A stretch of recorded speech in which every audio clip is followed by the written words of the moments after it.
This is Tom Colley for Through the Ropes Boxing. Delighted to be here with Ahmed Hatim. Ahmed, how are you? I'm good, thank you for having me. No problem at all. Thanks for coming on, Ahmed. So, just for the fans that don't know you, Ahmed, taking it back, I know you've got your 8th pro fight coming up next week. How did you get into the game, Ahmed? Taking it back to your amateur days, where did it all start for you? As a kid, I had a lot of energy, and I was, got up to fights here and there, and I thought, you know what, let me actually try boxing. Got in there, I went to Del Youth, and the day I walked in, I saw an amazing amount of people just, grafting every single day. I thought, I could do this, until I got to sparring, and I really found out that this boxing game it's not just crash bang and wallop. You know what I mean? It takes a lot, a lot of dedication, a lot of hard work, and never looked back since. How old were you when you first walked into a gym? I was young. I was always in and out, but ever since I was like late 15, early 16, it's non-stop. And how many did you end up having in the amateurs? Probably like 30 something, and then decided to turn professional, and here we are today. What was it that made you decide to turn over to the pro ranks and decide to make this your full-time career? It's always been my dream, I've always been my dream to turn professional. I look up to great fighters like Julio Cesar Chavez Sr., and just like, the memorable nights of Gotti and Ward, I want to be involved in nights like that. So, that's why I turned professional.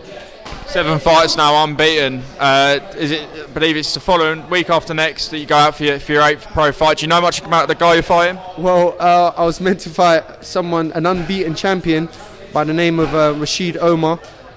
He pulled out of the fight. Before him, I was meant to fight another person for an English final eliminator. He pulled out. So I don't know what's going on with these so-called fighters. They keep pulling out. But this weekend, my manager got me an opponent, a credible opponent, very, very good. His name's Robin Zamora, I think. He comes to really have a tear up, and I look forward to it. You mentioned there an eliminator for an English title. Is that the aim for you this year then? Absolutely, I want titles. Like I said, I'm in this boxing game to be in memorable nights, win titles, and reach the very, very top. I'm originally from Sudan. There's no boxing in Sudan. There's no boxers from Sudan. I'd like to be the first British Sudanese world champion. That's the game. That's the aim. Sorry. Have you got a time frame on that, Ahmed? If it was up to me, put me in there tomorrow. But I know this game, you have to move at the right pace, take the right steps at the right time, and I've got a good team behind me.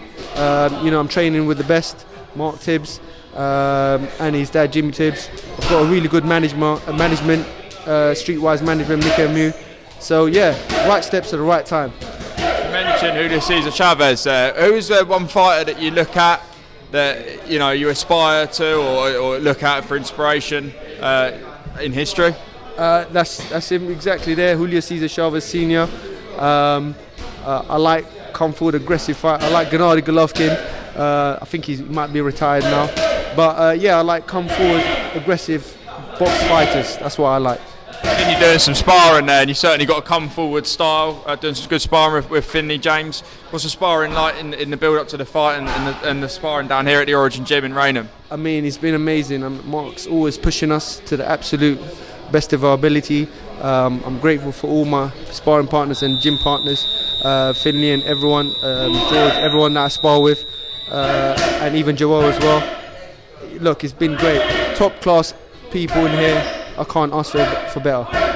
There's some absolutely unbelievable names in the lightweight division. I think you've got likes of Devin Haney, Lomachenko, Tank Davis. Has he moved up to lightweight now, I believe?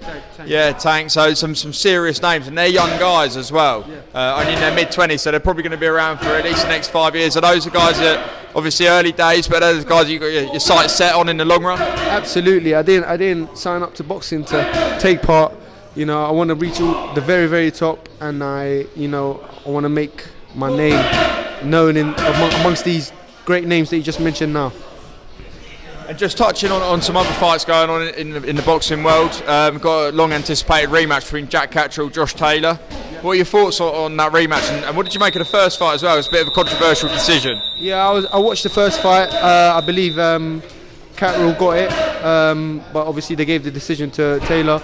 I'm leaning more towards Catterall this time round, although I really like Taylor and I really like his style as well. But I'm leaning, once you have that sort of confidence from the first fight, it's really hard to get rid of that and put that out. So I think Catterall might nip it this time. And just finally, how do you see the fight between Alexander Usyk and Tyson Fury going? I know it's been postponed to May now. An undisputed heavyweight title fight. It doesn't get much bigger than that. How do you see that one going up? I mean, look, listen, Tyson Fury is one tricky customer. I think the only man to beat him is Alexander Usyk. He struggles with smaller opponents. I think he got put down by a smaller cruiserweight coming up to heavyweight before. And Usyk, I think Usyk's the only man to nick it from him. I think so personally. You've heard it here. This is Tom Colley for Through the Ropes boxing with Ahmed Hatim. Thank you, Ahmed. Thank you very much for having me.